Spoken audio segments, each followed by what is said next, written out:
ማለዳ የመጣ ስታነቃኝ። እንደምናደራችሁ ክቡራትና ክቡራን የምፅዓቱ አዋጅ ነጋሪ አገልግሎት አድማጮቻችን ሰላም ለእናንተ ይሁን። የማለዳ ቁርሳችንን አሁን ጀምረናል። አዘጋጅ እና አቅራቢ ፓስተር አለማየሁ ነሞ። መልካም ጊዜ ሆነላችሁ። ከሕይወት ምንጭ ውሃ ስታረካኝ። ሰላም ጤና ይስጥልን። እንደምናደራችሁ። ይህ በምፅዓቱ አዋጅ ነጋሪ አገልግሎት እየተዘጋጀ የሚቀርብላችሁ የማለዳ ቁርስ ፕሮግራማችን ነው። ወደ ዛሬው የማለዳ ቁርስ ፕሮግራም ከማለፋችን በፊት ይህንን ማለዳ የሰጠንን እግዚአብሔር አምላካችንንና አባታችንን አብረን አመስግነን ወደ ዛሬው የማለዳ ቁርስ እናልፋለን። በዘላለም ፍቅርህ የወደድከን፣ በምሕረትህና በቸርነትህ የከለልከን እግዚአብሔር አምላካችንና አባታችን ሆይ ይህንን ማለዳ በቸርነት ስለሰጠን በኢየሱስ ክርስቶስ ስም እናመሰግንሃለን። ክብር፣ ምስጋና፣ አምልኮን ሁሉ ለታላቁ ስምህ እናቀርባለን። አንተ ታላቅ ኃያል ብርቱ አምላክ ነህና ስለ ሁሉ ነገር ተባረክ፣ ከፍ በል።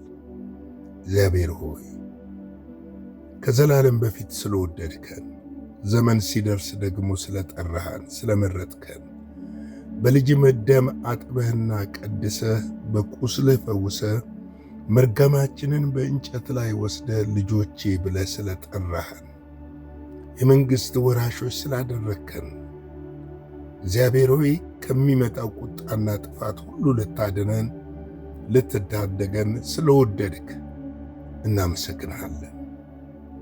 እነሆ ደግሞ በዚህ በዘመን መጨረሻ ላይ ቆመን አንተን እንድናመልክ እግዚአብሔር ሆይ በአንተ ምሕረትና ቸርነት ጥበቃ ውስጥ እንድንሆን ጸጋና ኃይልህን አብዝተህልን ስላገዝከንና ስለረዳህን በኢየሱስ ክርስቶስ ስም እናመሰግንሃለን። እግዚአብሔር አምላካችን ሆይ በዚህ ማለዳ ደግሞ ምሕረት ለሚገባው ምሕረትን፣ ቸርነት ለሚገባው ቸርነትን፣ ፈውስ ለሚገባው ፈውስን፣ መነሳት ለሚገባው መነሳትን፣ እስራቱ በስራት ያለውን በመፍታት ደግሞ ያንተ እጅ በክርስቶስ ኢየሱስ ስም እንዲገለጥ እጠይቅሃለሁ። በየአብያተ ክርስቲያኑ የእውነት ወንጌል፣ የጽድቅ ወንጌል ሕዝብን የሚያሻግር የሚለውጥ ከተረትና ከአሮጊቶች ተረት ያለፈ ትውልድ እግዚአብሔር ቆም ብሎ ዘመኑን እንዲያስተውል የሚያደርግ የአንደበትህ ቃል በባሪያዎችህ አንደበት ላይ እንዲሆን በኢየሱስ ክርስቶስ ስም እጸልያለሁ። የአንደበትህን ቃል ታስቀምጥባቸው ዘንድ ከራሳቸው ፍልስፍናና ጥበብ ዕውቀት ዘለው እንዲወጡ የመንፈስ ኃይልና ጉልበት እንዲያግዛቸው ሕዝብህም ቃሉን ለመስማት እግዚአብሔር አእምሮና ልቡ የተከፈተ እንዲሆን በክርስቶስ ኢየሱስ ስም እጠይቃለሁ። ነው ደግሞ በዚህ ማለዳ ይህንን ሚዲያ ከፍተው በሚሰሙት ሁሉ ላይ መንፈስህ ያገኛቸው፣ የቃልህ እውነት ያገኛቸው፣ እጅህን ዘርጋባቸው፣ ቸርነትህን አድርግላቸው። ስለሚሆንም አመሰግንሃለሁ። ነው ደግሞ ቃሉን ባርክልን፣ አስተምረን። የቃል መንፈስ በሕይወታችን ደግሞ እግዚአብሔር ሆይ ዘልቆ እንዲገባ ሕይወታችንን እንዲቀይረው እንድትረዳንና እንድታግዘን በኢየሱስ ክርስቶስም እንጠይቅሃለን። ቃልህ የተባረከ ይሁን። ሁሉን ለአንተ አሳልፈን ሰጠን። በኢየሱስ ክርስቶስ ጌታና ጻድቅ ስም አሜን። እንግዲህ እየተመለከትን ያለነው አንደኛ ተሰሎንቄ መጽሐፍ ምዕራፍ 2 ነው እየተመለከትን ያለነው። በዚህ ምዕራፍ 2 ላይ እንግዲህ በትናንትናው ማለዳ ቁጥር 2ን ተመልክተን ነበረ። ነገር ግን እንደሚታወቀው በፊልጵስዩስ አስቀድመንም መከራ ተቀበልን፣ ተንገላታንም፣ በብዙ ገድል የእግዚአብሔርን ወንጌል ለእናንተ እንናገር ዘንድ አምላካችን ደፈረን የሚለውን ሐሳብ ነበር የተመለከትነው። እንግዲህ ወንጌል በብዙ ገድል ለሰዎች የሚደርስ ነው። ሰው በተፈጥሮ ፈተናን አይወድም። ማንም ሰው ተግዳሮትን አይወድም። በተመቻቸ ነገር ላይ ነው ነገሮችን ማድረግ የሚወደው። ነገር ግን የተጠራንበት ወንጌል ደግሞ በተመቻቸ ሁኔታ ለሰዎች ልናደርስ አልተፈቀደልንም። ምክንያቱም መጽሐፍ ቅዱስ ሲናገር ዓለም አልተገባቻቸውም ነበርና ይላል። ይገርም ነው። ዕብራውያን 11 ስታጠኑ አባቶቻችን ያለፉበትን መንገድ፣ ለወንጌል ተጋድሎ ያደረጉበትን መንገድ ስትመለከቱ በጣም የሚገርም የህይወታችሁን የሚሰራ ትምህርት ታገኛላችሁ። ምክንያቱም ወንጌል ኃይል አለው፣ ስልጣን አለው፣ መለኮታዊ ነው። የጨለማውን ስራ ይገልጠዋል፣ የጨለማውን ስራ ያፈርሰዋል፣ የጨለማውን አካሄድና መንገድ ሁሉ ያበላሸዋል። ስለዚህ የጨለማው ስራ ሰራተኞች ጸጥ ብለው አይመለከቱንም። ምክንያቱም ስራቸው እንዳይፈርስ እነሱ በወንጌል ላይ ዘመቻ ላይ ውጁ ይችላሉ። እጃቸውን ሊጭኑብንም ይችላሉ በብዙ ነገሮች። ምክንያቱም አባቶቻችን በዛ መንገድ እንዳለፉ መጽሐፍ ቅዱስ በግልጽ ይነግረናልና እኛ ከነሱ የተለየን አይደለም። እንኳን እኛ ክርስቶስ ኢየሱስንም በምድር ላይ በነበረበት ጊዜ እስከ ሞተበት ሰዓት ድረስ ወንጌልን በሚያሰራጭበት ሰዓት አልጋ ባልጋ አልነበረም። ከምኩራብ አስወጥተው ወደ ገደል ሊጥሎት እንደነበረ መጽሐፍ ቅዱስ ይነግረናል። በብዙ ፈተናዎች ውስጥ ነው እሱ የሚያገለግለው። ምክንያቱም የጨለማውን ስራ ስለሚገልጥና የጨለማውን ስራ ስለሚያፈርስ ነው። ወገኖቼ ወንጌል ጩኸት አይደለም፣ ወንጌል ጫጫታም አይደለም። ወንጌል ህይወት ነው። ህይወት እደግመዋለሁ፣ ወንጌል ጩኸት አይደለም፣ ወንጌል ጫጫታም አይደለም። ወንጌል ህይወት ነው። ህይወትን ነው ልንገብር ወይም ደግሞ ህይወትን ከክርስቶስ ተቀብለን ለክርስቶስ ለወንጌል መስዋዕት ልንሆን ራሳችንን አሳልፈን የምንሰጥበት አገልግሎት እንደሆነ ልናውቅ ያስፈልጋል። እንግዲህ ጳውሎስ በአምላካችን ደፈርን ካለ በኋላ ቁጥር 3 ላይ ምን ይላል? ልመናችን ከስህተት ወይም ከርኩሰት ወይም ከተንኮል አልነበረምና። እንግዲህ በዚህ አገልግሎት ውስጥ ከነዚህ ነገሮች በመጠበቅ እነዚህ ነገሮች በመሻገር እነዚህን ፈተናዎች በማለፍ እውነተኛውን የወንጌል መልእክት ለሰዎች ማድረስ ይፈለግ ነበረ። ፈተናዎች ይመጣሉ። ፈተናዎች፣ ተግዳሮቶች ህይወትን እንኳን ለመቀማት እስኪችሉ ድረስ ሊመጡ እንደሚችሉ ሊታወቅ ያስፈልጋል። ቁጥር 4 ላይ ነገር ግን ይልና ወንጌልን አደራ የሰጠን ዘንድ እግዚአብሔር የታመንን ሆነን እንዳገኘን መጠን እንዲሁ እንናገራለን።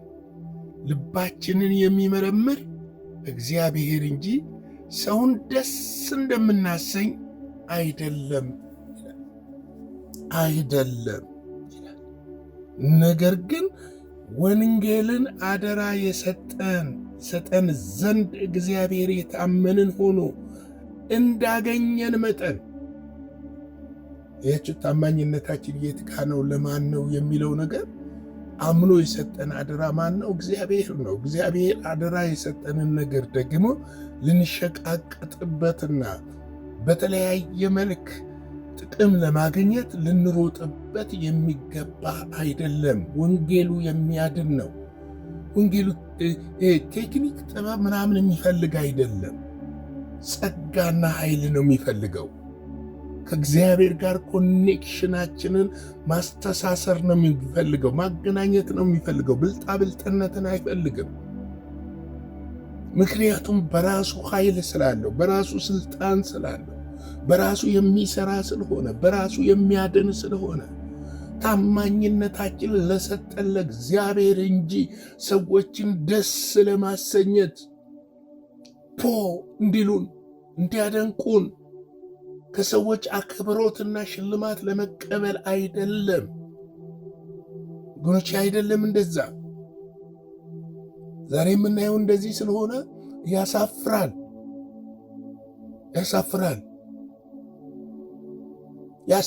ወገኖቼ ያሳፍራል።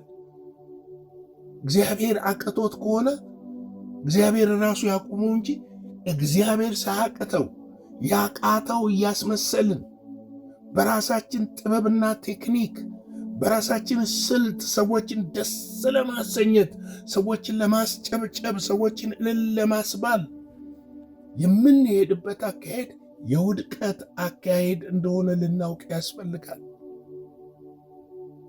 ምክንያቱም ወንጌል የታመን ሆነን አግኝቶን የሰጠን።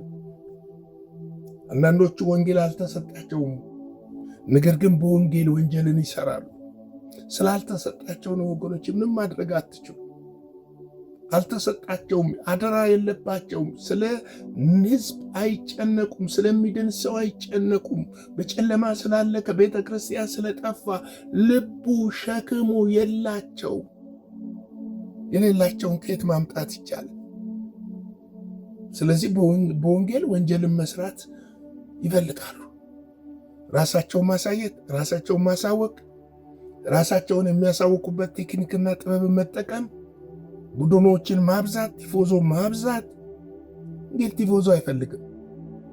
መላኬ ሲሰራ በድንቅ ይሰራል፣ በተአምራት ይሰራል፣ በኃይል ይሰራል፣ በስልጣን ይሰራል፣ በክብር ይሰራል፣ በሚያስገርም ክብር ይሰራል። ሰዎችን ደስ ለማሰኘት ሳይሆን ሰዎችን ነፃ ለማውጣት፣ ለመፈወስ፣ ለማሳረፍ። እናንተ ደካሞች ሸክም የከበደባችሁ ወደ እኔ ኑ እኔም አሳርፋችኋለሁ እንዳለ ሊያሳርፈን ሊያሳርፍ። ስለዚህ ነው እንዲሁ እንደታመን እንዲሁ እንናገራለን።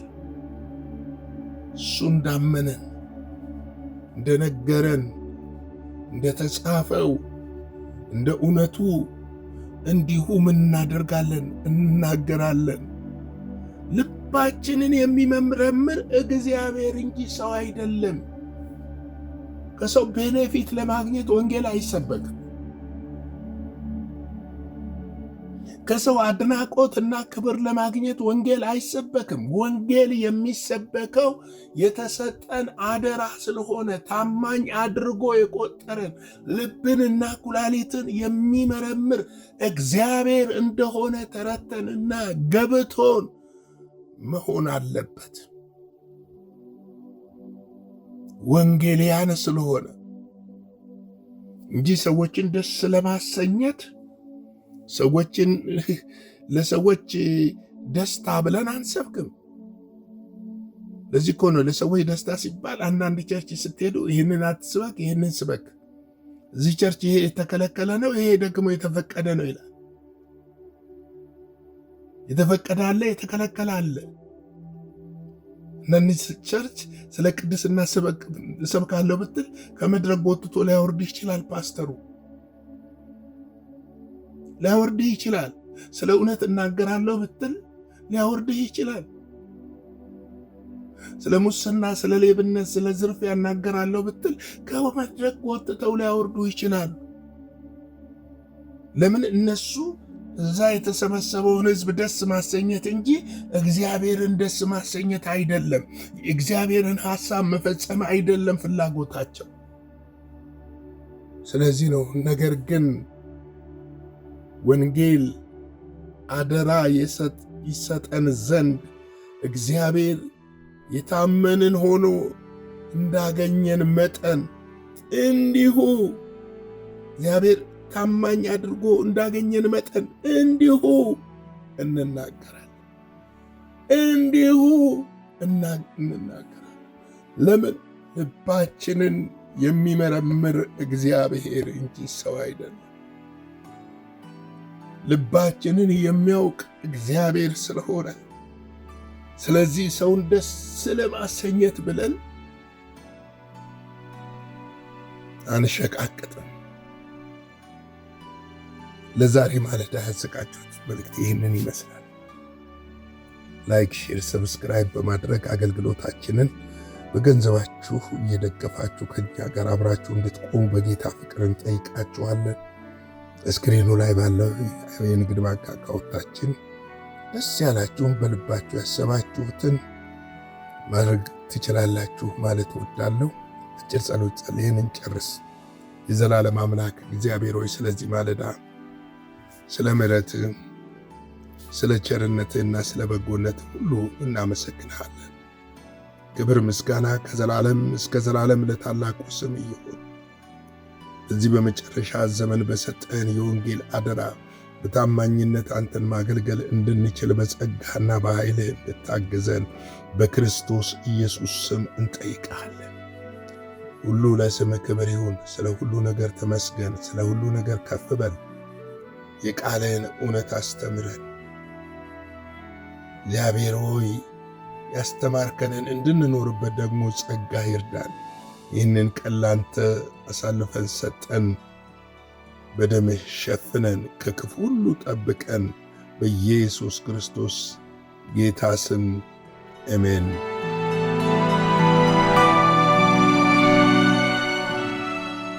በነበረን የመልእክት ክፍለ ጊዜ እንደተባረካችሁ ተስፋ እናደርጋለን። በነገው ማለዳ በሌላ ዝግጅት እንገናኛለን። መልካም ቀን።